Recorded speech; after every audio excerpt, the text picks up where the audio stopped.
Senator Van Hollen. Thank you, Mr. Chairman. Representative Stefanik, it was good to meet with you the other day. We discussed many of the important issues you will face at the United Nations. And I was pleased to hear you say that despite your voting record in the House, you support funding for the United Nations and most of its agencies. And we agreed that U.S. disengagement from the United Nations would simply cede lots of territory to our adversaries. Sadly, President Trump's decision to leave the World Health Organization will do just that. I believe it will make us less safe. Viruses don't respect national boundaries.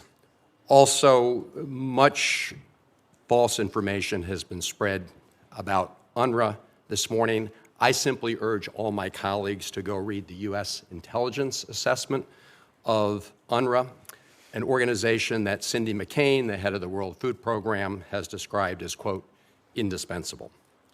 One issue that you will immediately face at the UN are discussions and resolutions regarding the ongoing conflicts in the Middle East.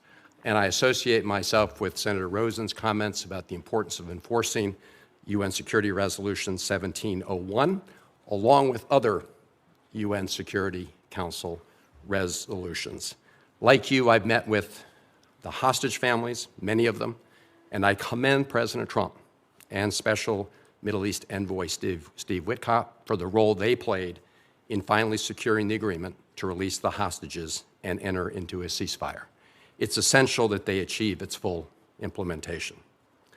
I'd like to discuss your views about what people refer to as the day after in Gaza and beyond. President Trump has an opportunity to bring some light at the end of a very dark tunnel we find ourselves in, the latest chapter being the horrific Hamas attacks of October 7th. The president has said he wants to bring long-term peace and security to the region. Clearly, Hamas can have no role in that future.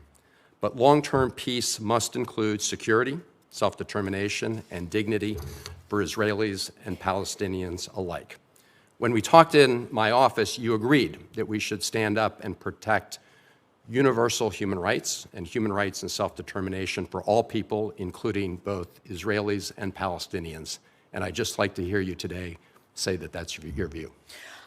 To put that view in the context of the day after question, I think President Trump is uniquely positioned at this very challenging moment to bring peace to the region, to eradicate terrorists of Hamas and Hezbollah, to protect Israel's national security. If you look at the failures, we've given billions of dollars, and this is just the bilateral aid to the Palestinians, and it has been abused by Hamas. Representative Stefanik, it was a very simple question.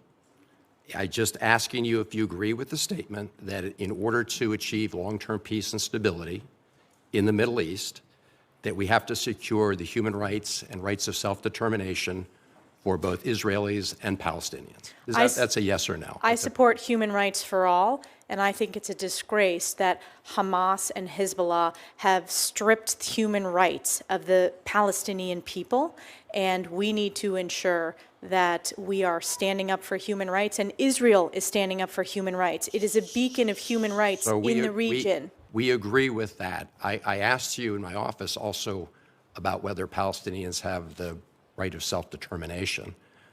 My understanding was you said yes. Do you have a different answer today? That was not the direct question that we discussed. I said the Palestinian people... You believe that Palestinians have the right of self-determination? I believe the Palestinian people deserve so much better than the failures that they've had from terrorist leadership. It's just a pretty simple question. And I believe we need peace in the region. Of course they deserve human rights. So I want to ensure that, number one, we bring the hostages home. So do all of us. Representative Stefanik, let me just ask you. I have 30 seconds left. I'm rarely surprised by answers in my office, but I did ask you whether you subscribe to the views of Finance Minister Smotrich. Of who? I'm sorry, Smotrich. This is the Israeli Finance Minister Smotrich and the former National Security Minister Ben-Gvir, who believe that Israel has a biblical right to the entire West Bank. And in that conversation, you told me that, yes, you shared that view. Is that your view today? Yes.